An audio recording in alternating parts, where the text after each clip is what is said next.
Assalamualaikum warahmatullahi wabarakatuh. Alhamdulillahirabbil alamin, segala puji bagi Allah, Tuhan semesta alam. Salawat serta salam semoga senantiasa tercurahkan kepada baginda Nabi besar Muhammad sallallahu alaihi wasallam. Apa kabar sahabat beriman semuanya? Saya mendoakan agar Anda semua yang sedang menonton video ini selalu diberikan kesehatan, dilapangkan rezekinya yang halal, diampuni segala dosanya, dan dipanjangkan umurnya dalam ketaatan kepada Allah Subhanahu wa Ta'ala. Sebelum kita masuk ke pembahasan yang sangat mendalam tentang rahasia di halaman rumah kita, silakan tekan tombol like, berikan komentar positif, dan jangan lupa subscribe agar kita bisa terus menyambung tali silaturahmi melalui ilmu-ilmu bermanfaat lainnya di video-video selanjutnya. Pernahkah Anda merasa bahwa meskipun sudah bekerja keras dan berdoa siang malam, rezeki seolah-olah terhambat di depan pintu, atau suasana di dalam rumah terasa panas, gelisah, dan sering terjadi perselisihan antar anggota keluarga tanpa sebab yang jelas? Mungkin selama ini Anda tidak menyadari bahwa tanaman yang Anda tanam dan rawat dengan kasih sayang tepat di depan pintu rumah justru menjadi penghalang bagi masuknya rahmat atau bahkan menjadi sarang bagi energi negatif yang tidak terlihat. Islam mengajarkan kita bahwa setiap benda di sekitar kita memiliki pengaruh, dan rumah adalah madrasah serta tempat perlindungan paling suci bagi keluarga.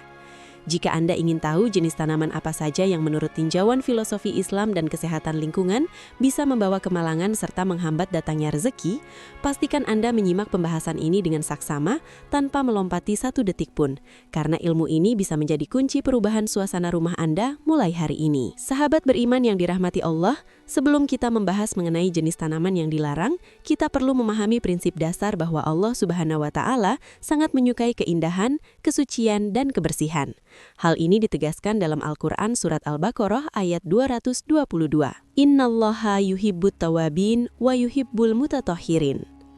Artinya, sesungguhnya Allah menyukai orang-orang yang bertaubat dan menyukai orang-orang yang menyucikan diri. Ayat ini mengingatkan kita bahwa kesucian tidak hanya terbatas pada tubuh, tetapi juga mencakup lingkungan tempat tinggal kita yang harus bersih dari segala unsur yang membawa mudarat. Sebagai langkah awal untuk membentengi rumah dari aura negatif, Islam dan tradisi luhur mengenal beberapa tanaman yang sangat dianjurkan untuk ditanam karena khasiatnya sebagai penangkal gangguan mistis. Pertama adalah tanaman jahe, yang dipercaya memiliki energi yang membuat makhluk halus tidak betah berada di lingkungan tersebut. Kemudian ada bunga kenanga yang harumnya mampu menetralisir kiriman ilmu hitam atau niat jahat yang ditujukan untuk merusak ketenangan batin penghuni rumah. Selain itu, pohon talas besar dipercaya dapat membolak-balikan hati orang yang berniat jahat seperti pencuri, serta pohon kelor yang secara luas dikenal sebagai pelindung terbaik dari serangan sihir dan teluh jika ditanam secara strategis di sudut pekarangan rumah.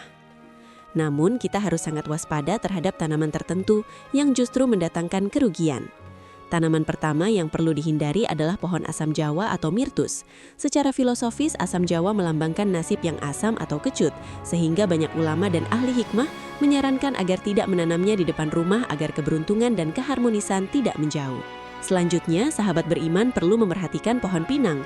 Meskipun tampak megah, ada keyakinan bahwa energi dari pohon ini dapat mempengaruhi karakter anak-anak di dalam rumah, menjadi sulit diatur dan keras kepala dalam pendidikan moral. Yang paling penting dan sering dianggap sepele adalah membiarkan adanya tanaman mati di halaman. Tanaman yang kering dan mati adalah simbol terhentinya aliran kehidupan. Ia menjadi magnet bagi energi negatif dan kesialan. Jika ada tanaman Anda yang mati, segeralah dicabut dan dibersihkan agar aura rumah tetap segar dan penuh rahmat. Tanaman berikutnya adalah kaktus. Meskipun populer sebagai dekorasi, kaktus yang penuh duri tajam dan tumbuh di tempat gersang dianggap membawa energi yang kering terhadap aliran rezeki dan kasih sayang dalam rumah tangga. Durinya secara psikologis menciptakan suasana tegang dan memicu pertengkaran. Begitu pula dengan pohon kapas, yang serat-seratnya mudah menarik debu dan kotoran. Dalam pandangan spiritual, debu yang menumpuk adalah tempat tinggal favorit bagi jin, sehingga rumah yang banyak terpapar debu pohon kapas cenderung terasa suram dan jauh dari keberkahan.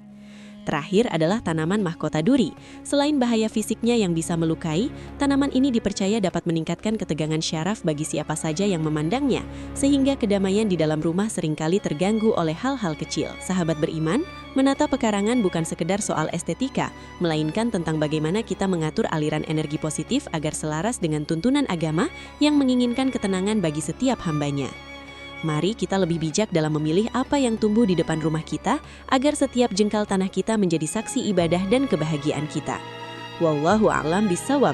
Hanya Allah yang maha mengetahui atas segala sesuatu. Jangan lewatkan video kami berikutnya yang akan membahas tentang rahasia amalan agar rumah selalu dikunjungi malaikat pembawa rezeki.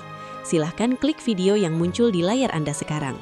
Terima kasih telah menonton, semoga bermanfaat bagi Anda dan keluarga. Wassalamualaikum warahmatullahi wabarakatuh.